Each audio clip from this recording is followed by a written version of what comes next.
Hey, how's it going? Welcome to the Be Positive, Stay Positive podcast. My name is Nat and I'm here for you. I am here for you, hopefully to cheer you up and give you those keys to the door that will unlock your happiness. And today I want to talk about digital burnout. Have you ever felt tired, but not the kind of tired that gets fixed when you sleep? Like your body's there, but your mind just isn't? That might be digital burnout. And the scary part is, most of us don't even realize we already have it. That's what I'm going to talk about today. I'm going to give you 7 hidden signs. And I have to glance at my list here because I wrote them down because I don't have the memory I used to have. So let's talk about the 7 hidden signs of digital burnout. The first one is constant mental fatigue. Man, I can relate to that. When you start doing so much on your screens, everything is screens and digital, you get that mental fatigue, burnout. You even wake up tired after a full night's sleep because it's like your brain is still running in the background. It's still running a program. It's still thinking about stuff that you were looking at on the internet, or something you have to do at work, or an email you didn't answer, or something that you have to do for a client. And that digital burnout, that constant mental fatigue, can just wear you down and just burn you right out. Here's the second sign that you are getting burnt out on the digital crap that we deal with every day. Your attention span is shrinking. Now, mine has been shrinking for years. I mean, I've always had a short attention span. I'm more entertained by commercials than I am the actual movie. My parents used to tell me that all the time.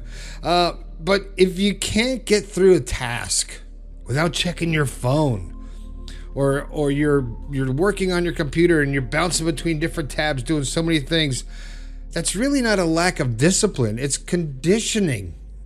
Your brain is getting used to that dopamine, the likes, the different between each screen, each app, going back and forth. Instead of focusing and staying on track with one thing, your brain keeps getting those dopamine hits, and it needs it just like a drug addict needs drugs. So that's going to burn you out, man. That is a sure sign that your attention span is shrinking. I can relate, okay? The third one is you're irritable, or you feel like you're emotionally numb. Things don't affect you. Things that used to excite you a lot don't really excite you anymore. I've been there. There's things that used to make me feel really great that I can take them or leave them now. And it's just this, and the smallest thing can tick you off and get you mad because you're so irritated, right? That happens when your mind is overloaded. Your mind will either shut down or it's going to overreact and snap. The fourth one, this has happened to me when I'm not even carrying my phone. I won't even have my Apple Watch on, no phone, no nothing, and I feel my phone buzz in my pocket, or I feel like my wrist is buzzing, and it didn't, right? Because it's not there. But that's your brain anticipating the stimulation, looking for that dopamine hit from your digital addiction. And your brain is constantly on edge. It's waiting for the next interruption. And I call that, let's call that phantom interruptions. Phantom notifications. That's even better. Here's the fifth one. Compulsive scrolling. Man, and I thought of this one because I do it all the time. It's a commercial. I pick up my phone. I start scrolling for no reason. I open up an app and get on something on Instagram or TikTok or Facebook, and boom, there's 30 minutes gone out of my life because I'm just getting into that. You get into that zone and you just get like hypnotized. It just sucks you in. And it's that habit. It's running on autopilot, trying to get that hit, that dopamine hit, that addiction to the social media, to the digital stimulation. And it's hard to break. You have to consciously say, I'm not going to pick up my phone. I'm not going to scroll. And it's difficult, especially if you do it a lot and you are trying to be an influencer and you try to put stuff out there. You have to keep checking other things. There's a lot going on, and to not have the digital burnout from living on digital platforms. I work on a computer all day, in the studio at night, doing live stuff when I'm driving. So there's times when I just have to shut down. All right. Number 6, and this one, you'll notice this after a while. I've noticed it, and I've had to take a break.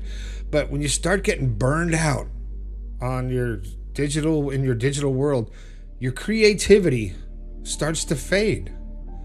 Things that used to come naturally, coming up with an idea or a concept, you start feeling stuck. You're unmotivated. Like the ideas just aren't flowing anymore. And the reason that happens, I honestly think that the reason that happens is because, anyway, for me, is because I'm consuming more than I'm creating. So when I find myself just consuming content and scrolling and searching and surfing and all that stuff, and I'm not creating, I get stagnant. There's in my mind so full of this content that's been coming in that it can't breathe. There's no room left to be creative. There's nothing left, right? And when you get to that point, you just gotta stop. You gotta stop and take a break. How's that for timing? I didn't plan that at all. I love when that happens. Before I wrap it up with the last one, the seventh sign that you're suffering digital burnout, make sure you like and subscribe to the YouTube channel. Share this video out there. Hit me up on Facebook or the text line 304-506-3332. Grab a copy of my book off of Amazon, one of the 2 books, The Positive Perspective, Awaken Your Positivity, or you can buy it through my website, bepositivepodcast.com, and that's where you can also get your own journal, which is fantastic. I've been writing things down, and I talked about it in another show earlier this week that when you write things down, you can go back and read them and learn a lot about yourself, and it really helps you to grow and focus. All right, enough of that. The last one, and finally, the first one of the 7 signs that you are getting burnt out on digital is you avoid silence. There always has to be noise. Always got to be a video. Always got to be a podcast. There's always got to be something playing, the TV in the background, because the stillness feels uncomfortable. Because your mind is overstimulated all the time. When you're still and quiet, you're not getting that dopamine hit, and you're not getting the input. So now you have to think, and you have to hear your own thoughts and get into that creative world and start really getting out of that digital addiction. Here's the truth, man. Digital burnout, it doesn't hit you all at once. It builds up in the background. And when you think everything is normal, that's when it starts to change.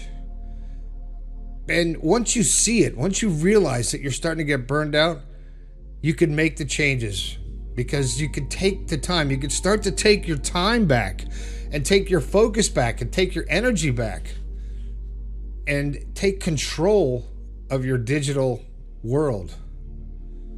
So maybe today, take a few minutes, not right now. Not if you're driving, don't do it now. Take a few minutes, turn off your phone. No noise, no music, no stimulation. I'm not talking about meditating.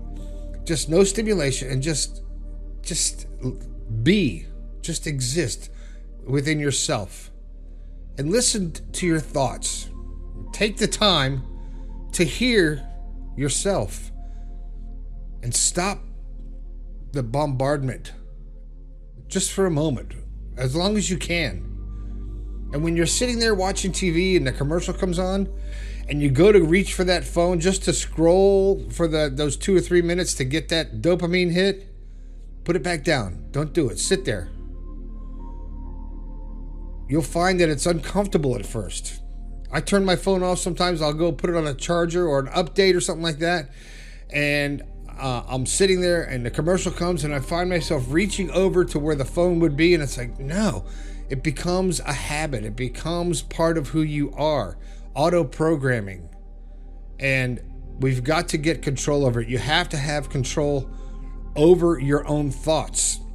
And you can't think about what you want to think about. You can't think about your thoughts if your thoughts are buried with the digital bullshit that you're filling your mind with, and the mindless scrolling, and the AI that's all over the internet, and everything that's coming from all angles, whether it's TV, whether it's social media, whether it's podcasts, whatever it is that's you're overloading and listening too much of.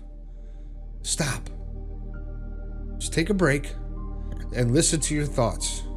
You'll be surprised what you can discover about yourself and how you can learn how to be a stronger person and how to be more focused and live more in the present and not just be staring at your phone, because that's no way to live. All right. That's it. I'm out of words. Let me know what you think of the show down in the comments if you're watching on YouTube, which you should be by now. I want to hear from you. You can hit me up on a text line, 304-506-3332. Make sure you have copies of my books, because when I'm not on the air, you can read them and get some positive influence from there as well. And it really helps me keep the show on. And don't forget about the membership through Patreon. You get the behind the scenes, which I'm actually recording another one right now. Don't know how it's going to turn out, but if you are a member and you've seen the behind the scenes, you see how I do this stuff, and it's kind of cool. Maybe not. But if you want to, check it out. It's Patreon. There should be a link in the description. And that's about all I got to say. My name is Nat. This has been the Be Positive, Stay Positive podcast. I think we can all do a little bit better. I'll talk to you later.